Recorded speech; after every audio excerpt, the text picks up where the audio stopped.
and welcome to the penultimate event of what's been a fantastic 4-day event. I'm Sally McIntosh, I'm your host. I'm a portfolio manager and PMO lead in programme services at National Services Scotland. Programme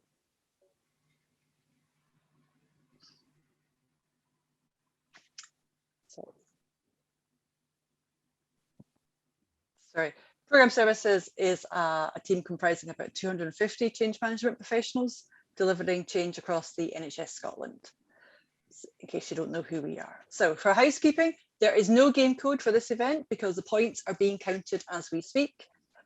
And for FAQs, our FAQs are on the right. And as always, please ask the questions and upvote for the question that you like. I'm really delighted to introduce Emma ARNAZ-PEMBERTON, who is a Director of Consulting Services at Wellingtone, which is a PPM consultancy with offices in UK, Ireland and Spain. So I think this is definitely a case of saving the best till last. So Emma is going to share with us her insights on the future of PMO and how we can innovate with delivering our core services. So welcome, Emma. Thank you, Sally. Thank you so much.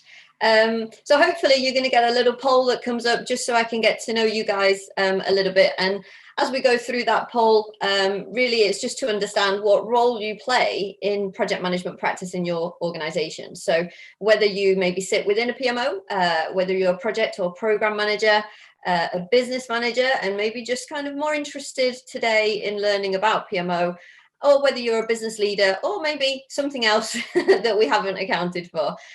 So as you guys fill in that poll, I'll do a little bit of an introduction so you know who I am, and then we'll come back and see who we've got in the room.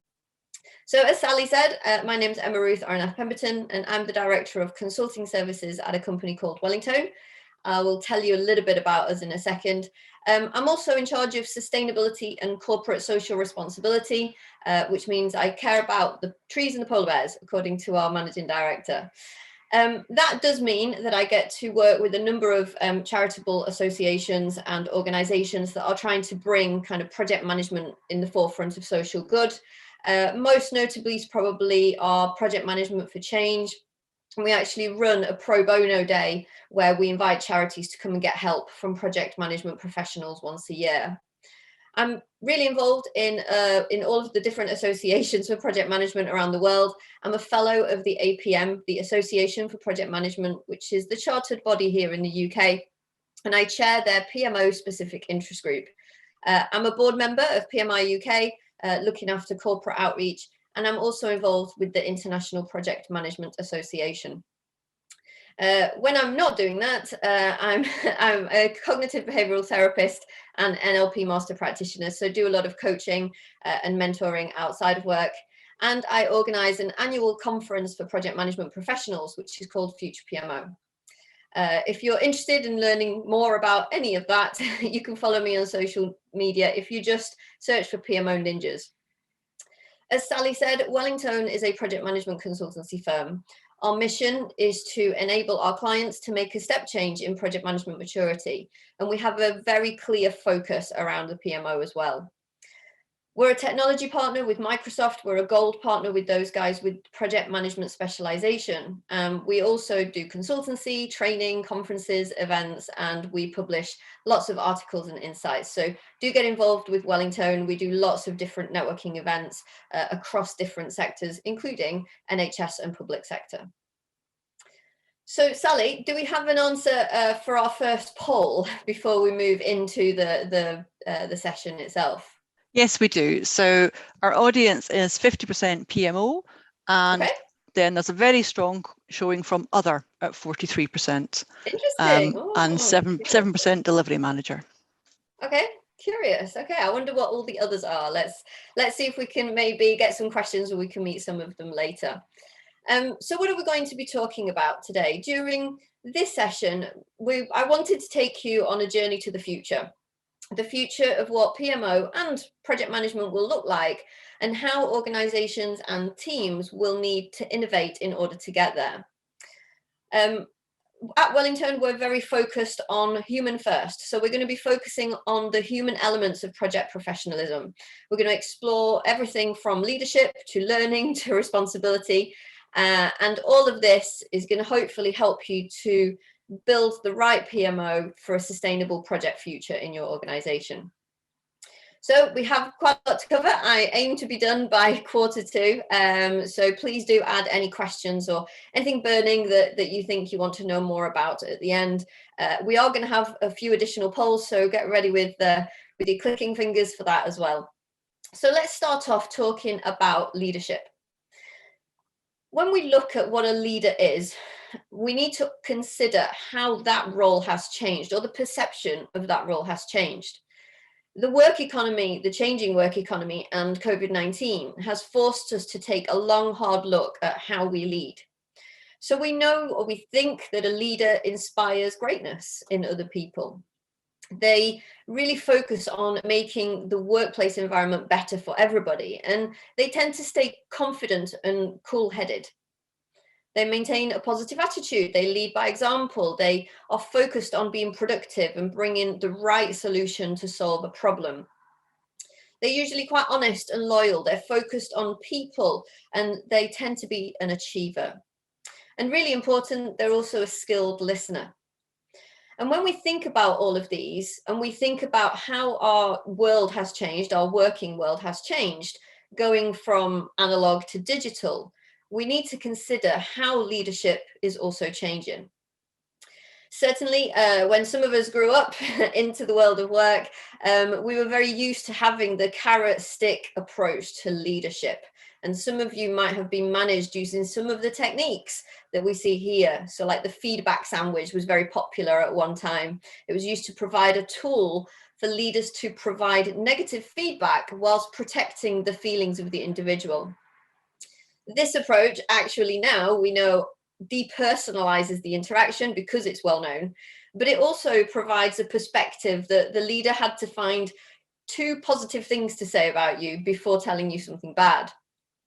The carrot and stick approach to motivation doesn't really work, especially in organizations where work is complex. It requires creativity and involves problem solving. And so these traditional short-term motivators actually would reduce creativity and foster very short-term thinking at the expense of long-term results. They actually extinguish intrinsic motivation. They diminish performance. They can even crush creativity and crowd out good behavior and actually bring in bad behavior within individuals.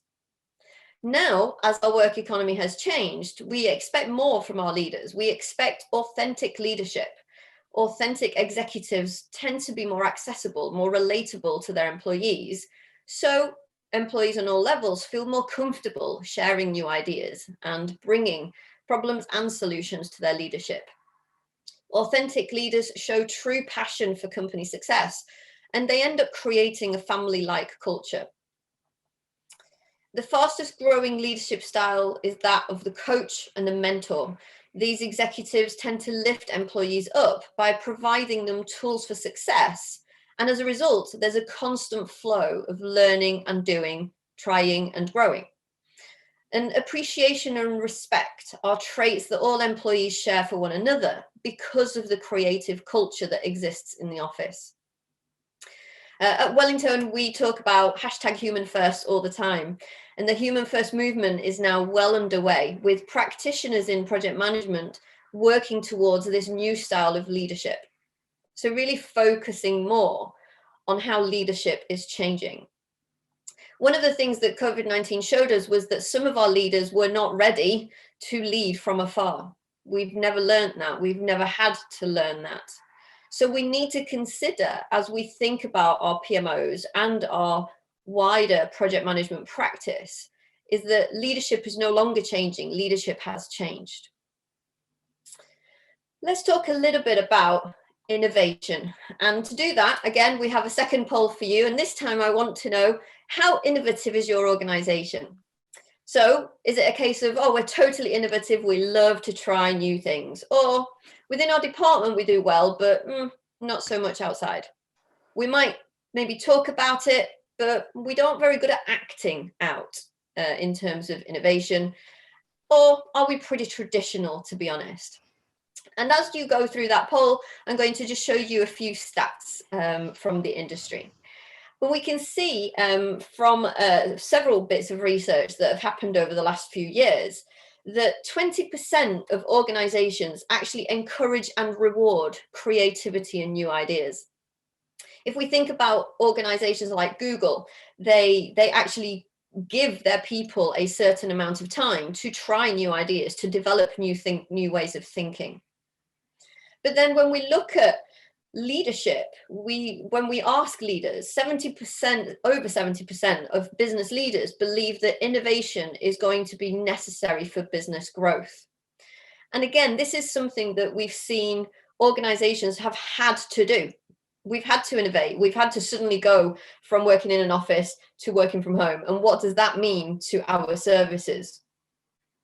And the NHS is no stranger to that. You know, we've had to almost completely transform the way that we think about some of the things that we have traditionally been doing in a very traditional way.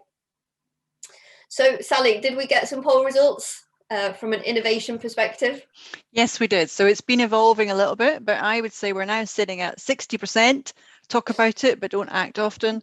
And 36% say within our department we do well, but outside not so much. And there are almost 4% who are saying totally, we love new things. That's amazing.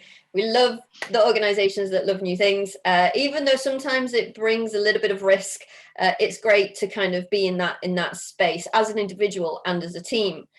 The bulk of the answer, though, really reflects these results that, you know, we say innovation is important, but we don't act on that very much. So we need to fill in that delta. And in terms of your PMO specifically, where historically we would have stayed within our comfort zone, the first things that we change when we start working in a PMO, process and life cycles and templates, because we're comfortable there. People in PMO, we love a good process flow, but we need to start thinking about different areas where we can innovate within our PMOs. It's not necessarily about inventing new ways to do project management or governance or assurance, but instead it's more about thinking differently how to engage with our project management customers, making sure that our customers want to work with us for the long term. So some areas, and I'm going to give you these areas, and we're going to come back to this slide later with another poll to kind of, hopefully, with everything you've listened to by the end of this session, you'll have some ideas about maybe some of the key areas where your PMO could think about innovating. First of all, community. We are highly connected, over-connected in many ways now, but on a human level, we're actually very disconnected. And people and teams are craving community. So thinking about how can we innovate to put in an infrastructure within our project management practice that supports knowledge gathering, that supports sharing of experiences, that supports collaboration. We can do all of this in a virtual setting if we need to now. We have the technology available. We just need to think about how best to bring that into reality for our PMO and our project delivery community. Also, thinking about capability. We're going to talk about learning next, but thinking about the ways that we have been growing capability over the years and how maybe we need to consider that now. So focusing maybe more on project-based learning, allowing people to do more reflective practice, kind of taking a step back and having the headspace to really think about how we can solve a problem or lever an opportunity. And developing our critical thinking skills. This is one of the areas that's actually really important now that many of us continue to work from home largely on our own. So actually developing our critical thinking can really help us to kind of keep going, keep working, keep being motivated in our own space, whilst still working for a wider team and not just for the cat. In terms of governance, we need to then now consider how can we, if we've survived the last 2 years without every single touch point in governance, maybe it's a really good time to think about categorizing our work a little bit better so that we don't have to force everything down the exact same process when it comes to project management. So thinking about how do we categorize, prioritize, how can we be pragmatic? One of the key things that PMOs have had as a challenge over the last 2 years is governance, because we can't just walk into an office. We can't just sit face to face and do a health check. It's been harder to find people to actually attend meetings in many ways. So if we've survived without all of that, maybe now is a really good time to review how we think about our governance standards. Next is our project management standards themselves. You know, can we make them scalable now? Again, do we have to have everything working in the exact same way, everything following the same path? Or again, can we be more pragmatic with our standards and methods? Can we make it simpler for people, clearer, so that they don't have to get lost in a myriad of templates and forms and processes and policies and procedures? Make it easy for people to find things so that they can work from home and feel like they're being effective and have the confidence to continue doing that. And lastly, building on network. This was always considered more of a softer skill when it came to project management and PMO. But actually nowadays, we are craving that community element. So our networks are really important. You know, partnerships, both within and outside of our organizations, are what's going to drive the PMO forward. That's where we're going to find areas that we can support our business better. Many PMOs have had the experience of becoming very tactical through the pandemic. A lot of the stuff that went by the wayside was the people stuff. So building partnerships is really going to help us to understand how best to adapt our approach. It's going to help us to negotiate when we do want to get involved in something new, something that maybe we know is going to add a lot of value, but maybe it just hasn't been in our wheelhouse up until this point. And taking the time to benchmark ourselves. The NHS is a huge organisation, and certainly at Wellingtone, we've worked with a number of clinical commissioning groups and NHS trusts. And the one thing that they all have in common is that they're all trying to improve their project management practice and deliver beneficial change. So use the networks that you have to do some benchmarking, to understand what's working in other parts of the wider organisation, in other areas in the public sector. So these 5 key areas of innovation, some of them may be quite obvious, the governance, the standards in terms of where we need to focus. The rest might seem soft and fluffy, as one of my old bosses used to say, but actually they're really, really important as our work economy continues to focus on the humans first. And the one that we're going to talk about next is about learning. We need to consider what the pandemic has done as part of our learning systems. And again, we have another little poll. So have you taken the time to learn something new these last 2 years? And the answers that we have for you is yes, I've loved it. We love learning something new. Or no, I haven't had the time. I've been too busy firefighting maybe. Or maybe, but not in a structured way. And again, we'll talk about some stats before we come back and see your results. Research shows that actually people tend to retain more information through virtual learning than in classroom training. Most of us that have been involved in training know about the Ebbinghaus forgetting curve, where as soon as you leave the room, 20% of everything you've learned pretty much falls out of your brain. So one of the value adding elements of being able to do some of this stuff remotely is that we can go back and listen again, that we can learn at our own pace. So actually, one of the positives is being able to learn a little bit more and retaining a little bit more information. Interestingly, there's been several 100% by this point uptake in online learning since the pandemic started, with lots of people being furloughed they were able to actually take the time and learn something new. That's important from a PMO perspective, because now that we're kind of getting more back to whatever the new normal is going to look like, people are bringing new skills they didn't have before back to the team. So again, an area maybe that we can think about adapting our PMO and building in some of the skills, the new skills that people have. And we know it's a very common stat now that more than 70% of people now say they would want to change work to have a more flexible approach to working in the future, in terms of being in the office and being at home. And it's interesting how our work-life balance is now talked about as a life-work balance, because one of the other positives of this whole situation has been that we tend to have more of a life-work balance. We've seen more trust between organization and employee, because they can't just see us. People can't just walk down the corridor and see what you're up to. We've had to see and harness a lot more trust between employer and employee. Sally, do we have some results? How have people taken the time to learn something new these last couple of years? So our audience love to learn. So 88% of our audience have learned something in the last 2 years, whereas 12% haven't had the time. Okay. Yeah, no, that's kind of what I was expecting. But yeah, absolutely. Many people have taken the time, we don't have to commute. We probably all used to say, I just need an extra couple of hours a day. And then we got them.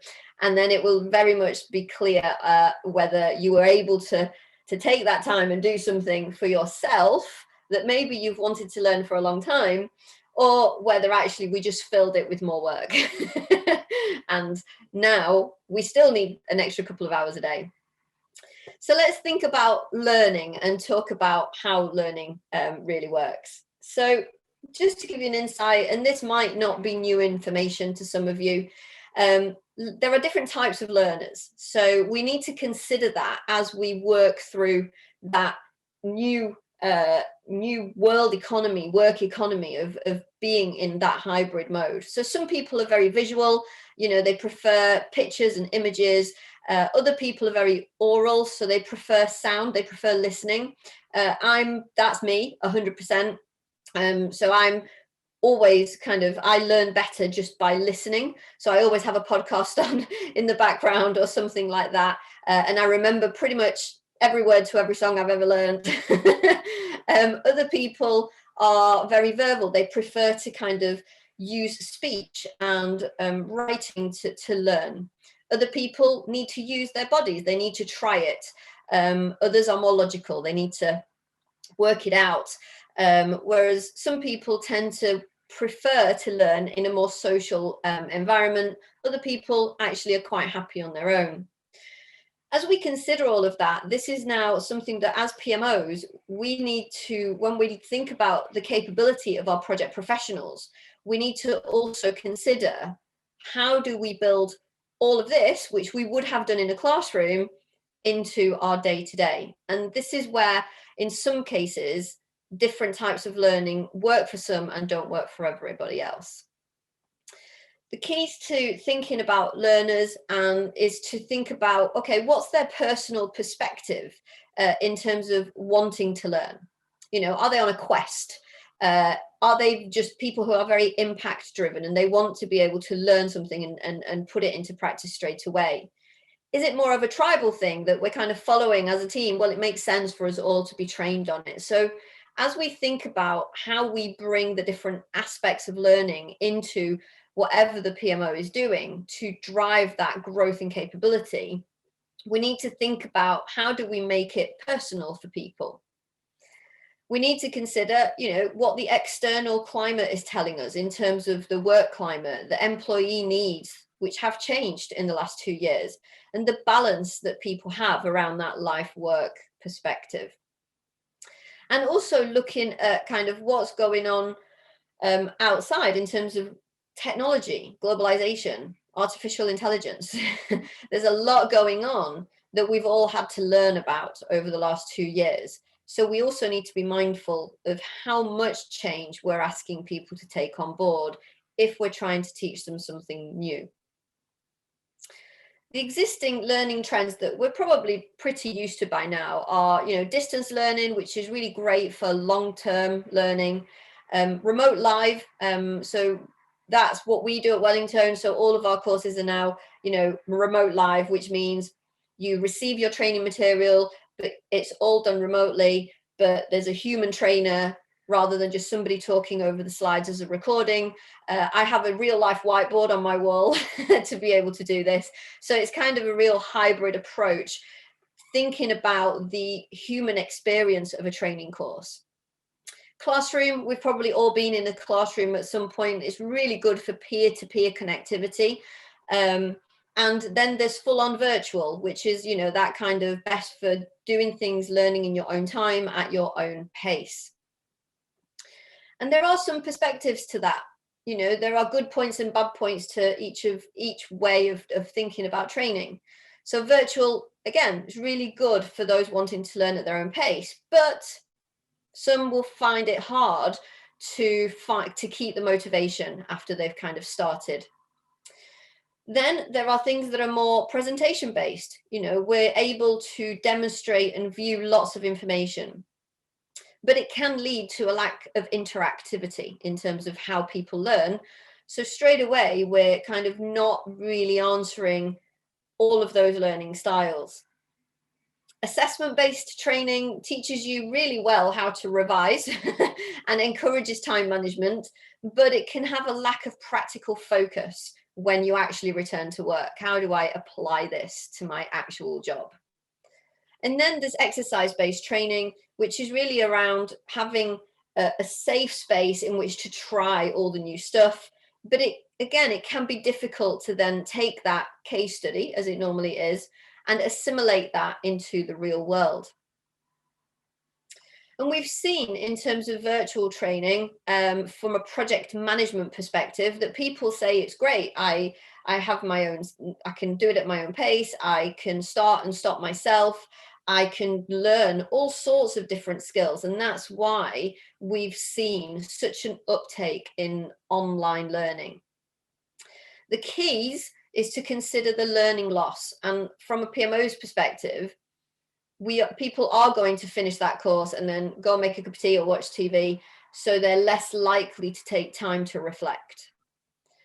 We also need to consider that with the uptake of online learning, we've also have a lot of courses that have popped up from nowhere. So we need to be mindful of where the information that we are learning is coming from, especially if we want to bring those skills into PMO. Is it someone's opinion that somebody's learning about, or is it something that has been validated by, independent people or a group of people at least?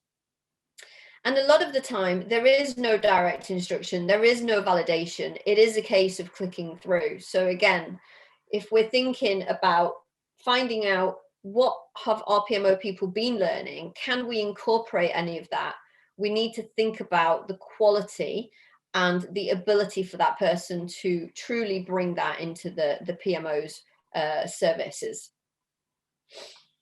So there are some learning deficits. I talked earlier about the Ebbinghaus Curve. This is what it looks like. So within 20 minutes, a lot of what you've learned pretty much falls out of your brain. After kind of a month, you will have only retained a very small amount of information, unless there's a way for you to follow through and keep that conversation going. The theory versus reality. I've certainly read a lot of books that tell us how to build PMOs, that tell us how to do project management. They all assume that we live in a perfect world where we have all the money, all the time, all the people to be able to do that, and that we also live in the world of fairies and unicorns. I don't live in that world, so we need to be mindful of the reality of that as well. And I mentioned exam focus, but importantly is, what is the return on investment? If as a PMO, we are going to invest in both our team and our community, we need to make sure that we are getting a return on investment, that we're not just sending and paying for people to go on courses, come back, and then nothing happens. We need to understand what that return on investment is. The answer to that, in my view, is project-based learning. And I mentioned this earlier. Project-based learning allows people to do that, go on the course, learn the theory, but then continues the learning outside in the workplace, outside of the classroom and into the workplace. So, you know, maybe having a specific project that you have to do that's to show that we can bring that learning and actually show some results from that. That's where we get that return on investment. So as a PMO, or if you're a leader within an organization, thinking about investing in some of the explosion of the learning opportunities that are out there, do consider that return on investment element and really consider project-based learning. It's a really great way to bring knowledge back into the team. So in terms of learning, we've talked about the fact that, you know, people have gone out, most of you have gone out and learned something new. We need to now think about the skills. You know, there's a famous thing that keeps going around. It's like, what will the future of PMO and project management look like when AI eliminates 80% of all of our tasks? So Gartner wrote that in a report. They said that about 80% of today's project management tasks will be eliminated by 2030. 2030 is not that far away. So when we look at research, and historically, when we asked people, what are the key skills that people need to do project management? Always it would come up with technical skills are at the top. But now what we are seeing is that leadership skills and business skills are quickly catching up in terms of importance. That information comes from PMI's Pulse of the Profession. And we need to think about that from a PMO perspective. If the future of work is about projects, and we know that the technical skill is becoming less important with leadership, business acumen, and other specific skills being kind of coming up right behind, we need to then consider, how do we adapt our PMO to be able to deal in that new world in 2030? So do we need to stop or reduce the amount of time we focus on the technical aspects of delivery and actually focus more on those leadership and business skills? So some considerations, not this one too much, but, you know, thinking about the team, the community, the culture is absolutely key. Thinking about your PMO's service offering. What are the services that you offer your community? Considering your operating environment. If you report into the CEO, that's a very different PMO than one that reports into IT. Both are fine. There isn't a wrong answer in PMO, luckily. Passing the acid test virtually. Do people answer your Teams call when you phone them, or do they tactfully ignore you? You know, do people know who we are as PMOs? And how can technology really help us to transform? In terms of future skills, we refer to our Wellingtone competence framework to help us understand how this will actually change our view on personal development. And here we can see that there's still lots of delivery things that we need to consider. You know, we need to still be able to manage our life cycles. We still need to be able to do resource management and make sure we're doing and delivering assurance to provide confidence. But we also need to consider some of those strategic space skills, you know, business acumen. Do we know how to navigate our political environment within our organization? What do we do about strategy, lifting ourselves from the day-to-day?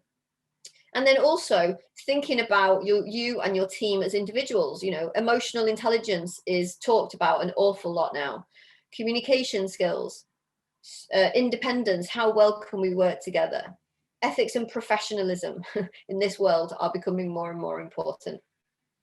So think about the future skills that your PMO can both bring and also develop over time to make your PMO be able to survive in that new world. Let's talk a little bit in that new world about the importance of sustainability. Excuse me. So we know that the world is asking for help. Our planet is asking for help. And we know that there are some sustainable development goals that hopefully will help us to, you know, bring or reduce some of the impact that we have on the planet. We do that typically through a bunch of different types of projects. So we look at, projects that are going to help manage our environments, to aid health, plant-based and other types of diets, reducing waste, protecting our water, our oceans, making space for nature in our cities, making sure that our farming and our land and our food supplies are going to be still available. Now, our organizations maybe don't deal with all of these on a day-to-day basis, but there are still things that we can do as an organization to think about sustainability. And the biggest one that we've already done is remote working. Certainly, most of us who used to commute or who used to spend a lot of time in the car, that happens a lot less now. Thinking about our strategy moving forward, what is the strategy? Most of us have gone to, we don't print anything out anymore and things like that. But is there anything practical that we can really do as an organization to focus on sustainability moving forward? What's the technology that we're using? If we can, what can we use that's going to help us to keep the mindset of that sustainable future? And reporting on it, thinking about waste, reducing it and talking about it, making it okay. And again, thinking about that return on investment, thinking about maybe less time cost quality and more people, profit, planet, thinking about how our organization impacts those three areas. And that is all very holistic. And when we talk about sustainability, most people say to me, okay, but I'm a project manager, I'm a PMO person. What on earth can I do to bring that? I can only influence so much. And you're absolutely right if you ask that question. And COVID has really highlighted the link between projects in society, projects in the economy, and projects in the natural world. And one could argue that the natural world is being forgotten in a way because the focus has shifted. It's shifted to having to think about the project economy, our work economy, our society, our well-being. But there's still a real risk. So we need to place our projects in the right area. So there's an organization called Project Managers Declare, and lots of organizations have signed up to support better decision-making with the clients and their customers.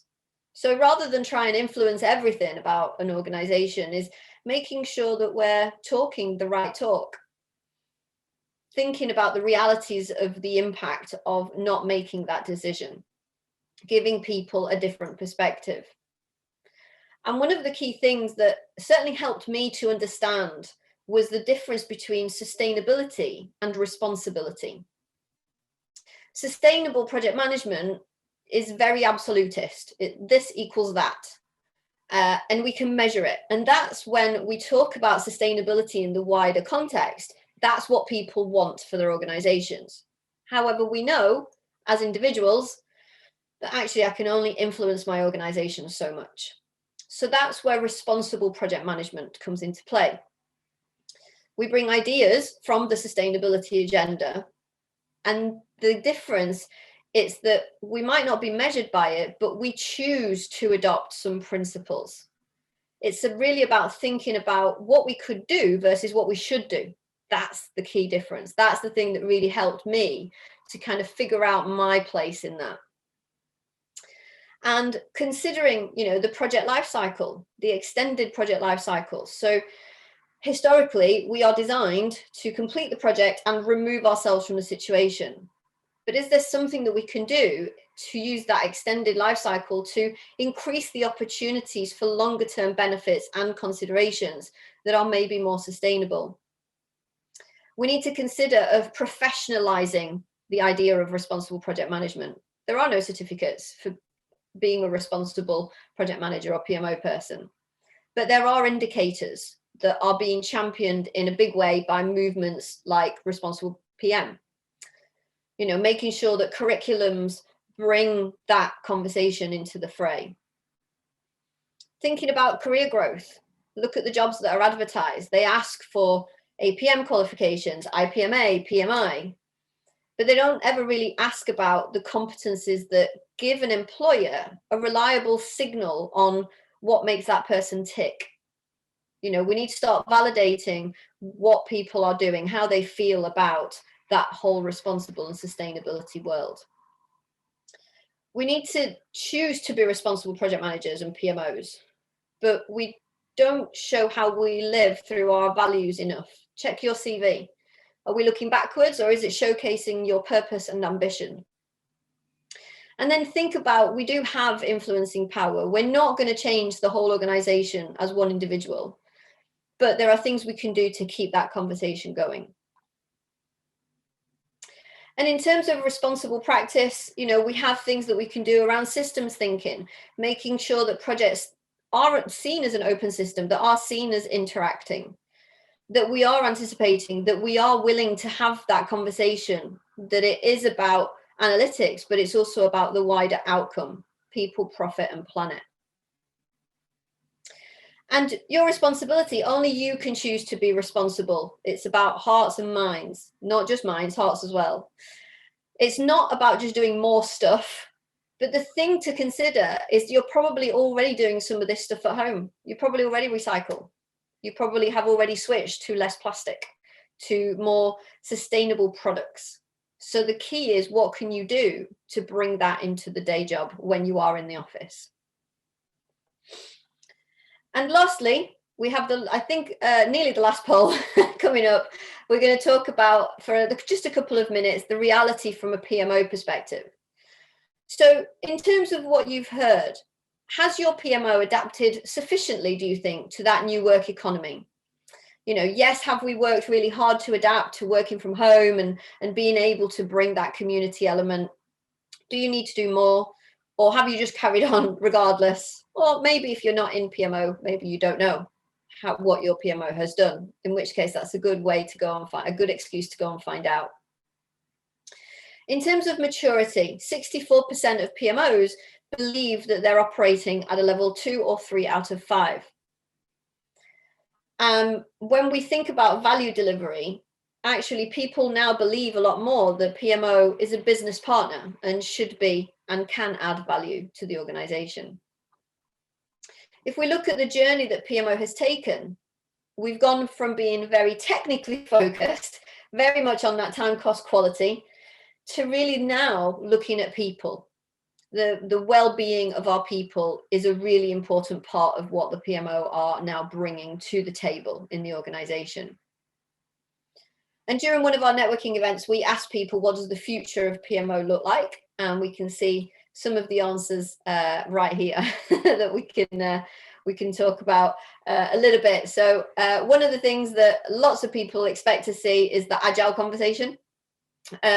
So we need to be more agile, both with a little a and with a big A, maybe, if we work with technology, remembering that 80% of our projects now have a technology element to them. We need to be adapted, we need to evolve, we need to be proactive. Those are the big ones that came out from that. But it was really interesting to kind of get a perspective from our PMO community. Sally, what did the guys think about in terms of their PMO and whether their PMO has actually adapted well enough in their mind? All right, so we're pretty split across the audience. So 41% think they've worked hard to adapt. 35%, however, think they need to do more. 15% have just carried on, and 9% don't know. Yeah. Okay. So yeah, again, not too far from what I was expecting. Yeah, most of us have had to adapt in some way. But we do need to consider if the future is changing to the extent that it has. We've already been through 2 years of adapting. But actually what we need to do is let's maybe try and be a bit more proactive with the changes that we know are coming. So earlier I said we were going to revisit the slide around innovation, knowing that there are innovation areas that we might not be considering at the moment. Community, capability, how we grow our people, governance, standards. One of the things that I'm going to say is consider the humans first. We are human first. We are project managers and PMO people second. So we are more than our processes. We need to consider that everybody's over-connected, that data does not equal intelligence necessarily either. We can have lots of data. It's, you know, more valuable than gold in many ways nowadays. So really thinking about what it is that we're bringing to the party. And remember that community is key. And one of the things that you can do after this is to really think about the best in class PMOs that are out there and really consider, read their case studies, you know, go to the webinars where these guys are being showcased. They're all award winners or they've done some amazing things. Really think about how you can bring your PMO to that next level of maturity. Talking about maturity, making sure that you take the time to reflect after this. You know, where are you? How are you performing today? Think about what the future might look like. What's the blueprint? What would your postcard from the future look like that you're going to show to bring people in? Then making sure that we build a plan, that we publish it, that we make sure we bring skills, not just processes and technology, and that we review using that benchmark. So the last poll for today is, what do you think out of those 5, and I've added an other just in case, are the biggest areas that the biggest area that your PMO should maybe be focusing on that you haven't focused on before or haven't focused sufficiently on before? Thinking about the fact that we know that leadership is changing, learning is changing, skills are changing. So what is it that you guys need to do to bring your PMO to your next level? And whilst you're answering that, I'm going to give you something to do just for fun. PMOs, we're all superheroes. We're all working in the background. We're the superheroes of chaos, shining a light and bringing some order to the world that we live in. So if you go onto that website that you can see there, there's a little quiz that you can do to figure out which PMO superhero are you. And there's a little fun set of articles that kind of talk about whether you're a Superman, whether you're a Batwoman, or whether you're a Silver Surfer. So have a play, just something a little bit fun to do, and absolutely stay in touch with me. Keep the conversation going, either through LinkedIn or Twitter or whatever social channel you want to. Sally, what was the last poll? Where are people thinking that they want to innovate in? So they're very much still voting. So I would say, so governance is sitting at about 30%, and then capability is creeping up on it at about 27, community 18, and standards and network are both sitting in last place, sadly, at about 12%. But we've still got late votes trickling. Yeah, that's good though, because actually we don't just want to go and fix our life cycle, because do you know what? It's probably not broken. And you know, the governance discussion I always find fascinating, where people say, well, we need these 17 touch points with PMO, but we've survived 2 years with just 5. So why do we need to go back to that? So being able to look at things a little bit more critically and kind of be a bit more pragmatic, I think, is definitely the future. Keep it simple, keep it clear. So if people aren't in the office, they can't just come and ask. It makes it easy for them to do their job and can give them a little bit more confidence. That's it from me. I don't know if we've had any questions that people want to explore throughout that session. I hope you found it insightful and maybe giving you some new perspectives. Thanks, Emma. That was really interesting. So we have got a couple of questions for you, so I'll just crack on with those. So one of our audience is asking, do you think a PMO, in your view, can a PMO function if it only focuses on projects and doesn't provide oversight of transformation as a whole? Yes, it can. So when I run a course, and one of the models that I really like to use is to kind of throw away the, yes, there is a project office. And if you open a book, it will say to you, if you're a project office and you don't do transformation, these are the things that you will do. And then there's a program version and a portfolio version. What I tend to talk about is throw those away and think about the nature of your PMO. All PMOs do some work that's tactical, that is about reporting and metrics, regardless of the level. All PMOs do some work in the governance space, making sure that we have the standards and the methods and the assurance in place. All PMOs do some work in the supportive area, so thinking about people and development. And all PMOs do some work that's strategic. That might be full-on transformation, of the organization. It could be doing the demand and capacity of the projects that are about to start to see if we have the people to do them. So the key for me is to understand the nature of your PMO. Most PMOs start with the tactical or the governance, because the driver for a PMO is very often, I want visibility, I want to know where my money's going. So we start on that side anyway. So it might be that that's what your organization needs. It needs somebody to provide that tactical and that governing support, as opposed to the bigger strategic work that might be going. Other PMOs, I know one PMO that they don't look after projects at all. All they do is strategy. They don't do reporting. They don't care how the projects are performing. All they do is design and run culture workshops and do all the strategic stuff. So don't get bogged down in which we maybe should be doing that, because all PMOs are different. That's the beauty of PMO. That's why I'm in this world, because actually every conversation I have is different. So don't be put off by the stereotypes. Just consider, if this is the right thing for my organization, this is where we add value, then that's where you add value. And as long as you can prove that, you'll be fine. Thanks, Emma. And then we've got another question about the virtual courses. So somebody's saying they met a lot of friends basically from attending traditional classrooms face to face. So just how do you deal with that on online courses? That's the thing as a trainer that I find the hardest, is not kind of being able to look people in the whites of the eyes. And the thing that you miss, and the thing that I think I put in the presentation, the beauty of classroom training is peer-to-peer connectivity. It's actually talking to people, maybe people who you don't know that are in a similar industry, so you can network a little bit. That's the hardest thing that you can't really replicate in the same way. So there are things that you can do. You can make sure that there's lots of networking opportunities where people can just meet. Within the PMI, we have quite a funky system that allows you to log on to a webinar early. And it's kind of like speed dating, but professional. So you press a button and it puts you in a room with a random person, and it gives you just 3 minutes to kind of go, hi, I'm Emma, I do this, what do you do?